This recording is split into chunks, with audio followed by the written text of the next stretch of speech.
Bonjour tout le monde, bienvenue sur ma chaîne pour cette nouvelle vidéo.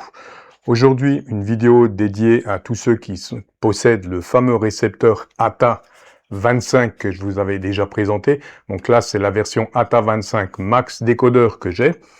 Mais le logiciel que je vais vous présenter est compatible avec toutes les versions de ce récepteur. Voilà, au passage, je remercie M0FXB pour l'information et la vidéo qu'il a fait sur le sujet. Vous trouverez ici un lien vers sa vidéo. Et grand merci à lui pour tout le travail qu'il fait.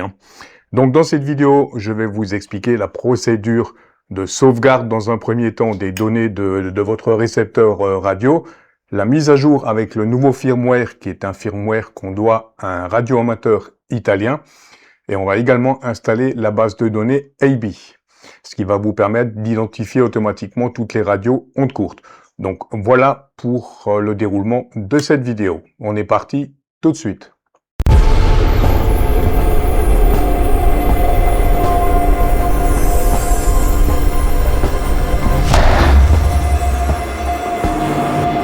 Avant le côté pratique de la vidéo et avant de flasher notre radio, on va déjà voir un petit peu ce que c'est exactement que ce fameux firmware Golden Radio. Donc c'est un firmware alternatif pour toute la gamme de récepteurs ATS25. Vous avez toutes les informations ici. Pourquoi choisir ce firmware? Vous avez les informations ici. Donc notamment, il va déjà vous permettre de décoder le FT2. Ça a vraiment été une évolution rapide au niveau de ce firmware, étant donné que le FT2, c'est quand même un protocole assez récent. Donc compatibilité avec toute la gamme ATS25, je vous l'ai dit. Installation depuis un navigateur, donc ça, c'est pas mal aussi. Identification des pays DX automatiquement lorsque vous écoutez les radios amateurs. Donc fonction spectre et analyseur de spectre, etc. Donc vous avez vraiment des fonctionnalités intéressantes. On va en voir un petit peu plus tout ce que ce firmware peut faire. Donc ça, c'est l'écran que vous aurez sur votre récepteur une fois que vous l'aurez flashé. Donc on a toutes les informations ici. Pourquoi choisir? Donc avec nouveau décodeur FT2, décodage FT8 supérieur, etc. Identification des pays DX, décodeur télégraphie, décodeur RTTY. Donc on aura beaucoup de nouveautés dans ce firmware. C'est plutôt intéressant. Ensuite, on aura les différents onglets pour les bandes de radiodiffusion, les bandes amateurs. Et un petit aperçu ici des différents menus, notamment l'affichage des fréquences, et voilà. Donc, ici, on va avoir un aperçu de l'adaptateur du spectre, pardon, de l'analyseur de spectre. Donc je passe brièvement sur toutes les fonctions. L'indicateur de signal, vous avez, comme vous le voyez, deux options. Décodage des différents modes, notamment le FT2. Décodage FT8, ça on l'avait déjà.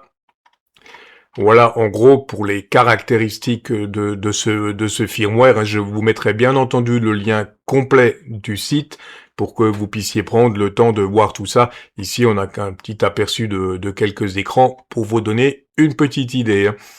Donc voilà. Ce qu'on aura également, ça c'est nouveau, on aura l'intégration de la base de données AB. Donc comme vous le voyez ici, lorsque vous écoutez une station onde courte, vous aurez automatiquement le nom de cette station. Donc ça c'est une fonctionnalité vraiment intéressante. La fréquence sera automatiquement identifiée en fonction de cette fameuse base AB. Voilà un petit peu pour les principaux paramètres. Donc une fois que vous aurez fait l'installation du firmware, vous aurez également le choix de la langue. Donc on va sélectionner français et vous aurez tous les menus en français, sans avoir besoin de faire de manipulations supplémentaires. Voilà pour le côté théorique, et on va donc passer tout de suite au côté pratique. Donc sauvegarder le fichier binaire de notre radio, flasher le nouveau firmware et installer la base de données. La sauvegarde et la mise à jour de notre radio va se faire directement via ce site, Golden Radio. Et ce qui est très intéressant sur ce site, c'est qu'il est en toutes les langues. Donc ça va pouvoir intéresser beaucoup de monde, hein. Il vous suffit de cliquer sur l'onglet ici et vous voyez, vous avez notamment le français. Donc c'est assez intéressant, hein. Donc première étape, on va connecter notre radio en USB en utilisant le port USB de notre ATS25. On va venir cliquer sur installer et ici vous avez donc toute la procédure d'installation pas à pas. Donc la première étape la plus importante, on va commencer par faire une sauvegarde de notre radio pour sauvegarder le fichier binaire d'origine de notre radio, hein, ce qui va nous permettre de revenir en arrière au cas où il y aurait eu un petit plantage au niveau du flash, hein, tout simplement, hein. Donc étape 1, on va sauvegarder le fichier binaire de notre radio. On vient donc cliquer sur sauvegarde, enregistrer pour enregistrer le fichier. Moi en l'occurrence je l'ai déjà enregistré, donc voilà. On sélectionne notre port COM, se connecter et il n'y a plus qu'à laisser faire le travail. Donc le processus de sauvegarde est en train de se faire. On laisse tranquillement travailler. Je vais un petit peu raccourcir la vidéo. Une fois qu'on arrive au bout, on passe au vert. Notre radio redémarre et notre sauvegarde de fichier binaire est terminée. Étape 2, on vient installer notre firmware. Donc on clique sur installer, on sélectionne le port COM. Si vous avez cette fenêtre qui s'ouvre, vous la fermez, tout simplement. Installe, sélectionnez le port COM, se connecter. La radio va se connecter. On sélectionne le firmware Install Golden Radio. Installe. Et l'installation se fait tout seul. Là, j'ai un petit peu raccourci la vidéo. On arrive à la fin de l'installation. Et vous allez avoir tout simplement, une fois que ça sera terminé, le message comme quoi, voilà, l'installation c'est bien terminé. Donc, c'est qu'on n'a eu aucun souci, que le flash de notre radio s'est bien passé. On peut fermer cette fenêtre et on peut passer à l'étape suivante, l'installation de la base de données. On vient de faire l'installation de notre firmware, on passe à l'étape 3, charger la base de données. Donc, c'est toujours pareil, charger, sélectionner le port COM, se connecter. Et la base de données va se charger toute seule. Donc on va laisser défiler tranquillement notre base de données. L'installation va se faire tout seul. C'est relativement rapide encore, je trouve, hein. Pour l'installation de notre base de données, on laisse tranquillement l'installation se dérouler. Et comme tout à l'heure, une fois que l'installation de la base de données sera terminée, la ligne passera au vert, la radio va redémarrer et on sera à jour. Voilà.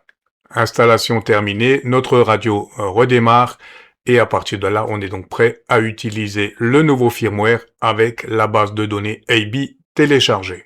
Je vous montre à quoi va ressembler donc l'écran de démarrage une fois qu'on aura installé ce nouveau firmware. Voilà, Golden Radio, donc on a la version 2.1.5 et l'écran de la radio va se présenter comme ceci. Donc c'est plutôt agréable, c'est plutôt sympa. On retrouve tous les paramètres en bas. On va pouvoir changer de bande en cliquant sur bande, ça reste assez classique. Donc on va pouvoir sélectionner les bandes radio-amateur ou les bandes ondes courtes, broadcast, comme vous le voyez. Et ici on a donc toute la liste. On revient en arrière, je vous montre avec la bande radio-amateur, c'est assez bien conçu, bande. J'ai juste un petit souci par moment avec mon écran tactile. Bande, un radio amateur, HF, et vous avez toutes les bandes HF qui sont sélectionnées. C'est plutôt sympa, même la bande CB comme vous le voyez, hein. Donc voilà pour ça. Je ne vais pas trop rentrer dans les détails de tout ce qui touche aux configurations de ce firmware. Je vous laisse regarder tout ça sur le site. Ce qui est très important à retenir, c'est que bon, ce firmware n'est pas gratuit. Vous avez une période d'essai. Et ensuite, il va falloir vous inscrire sur le site et payer la licence de ce firmware. Par contre, c'est une licence à vie. Vous aurez donc toutes les mises à jour et je pense qu'il y aura des mises à jour très intéressantes encore sur ce firmware, hein. Donc, pour vous inscrire, pour valider votre firmware, on va sur Setting. Vous allez ici sur Info. Voilà. Et la quatrième ligne, je ne sais pas si on le voit bien ici. 1, 2, 3, non, la troisième ligne, Product ID. C'est cette idée qui va vous servir à enregistrer votre firmware, tout simplement. Je vous montre ça tout de suite sur le site. Et l'enregistrement de ce firmware vous coûte 36 €. 36 €, mais par contre, c'est donc un abonnement à vie. Vous aurez régulièrement les mises à jour de ce firmware. Voilà, n'hésitez pas éventuellement à me dire en commentaire ce que vous en pensez, si vous pensez que ce firmware vaut ce prix-là. Mais pour moi, vu le travail qui a été fait, je pense que oui, ça vaut quand même le coup de rémunérer l'auteur pour le travail qu'il a fait, hein. Et je le répète donc encore une fois, ce firmware est en pleine évolution. N'hésitez pas à me dire ce que vous en pensez. Pour activer votre firmware et donc valider votre licence à vie, il vous suffit de cliquer sur activer la licence et vous rentrez donc ici l'identifiant que je vous ai montré tout à l'heure et vous faites tout simplement procéder à l'activation. Vous suivez les différentes étapes et c'est tout. Et le firmware, vous aurez donc une mise à jour régulière de ce firmware, avec, je pense, encore des évolutions qui, à mon avis, vont être vraiment intéressantes. Voilà pour cette vidéo. Vous avez maintenant un récepteur ATA25 à jour avec un nouveau firmware que je trouve plutôt pas mal, qui a des caractéristiques vraiment intéressantes, des options intéressantes. Donc, à vous, n'hésitez pas à vous de me dire en commentaire ce que vous pensez de ce firmware. Sur ce, j'espère que la vidéo vous aura intéressé et bien sûr, je vous dis 73 et à très vite.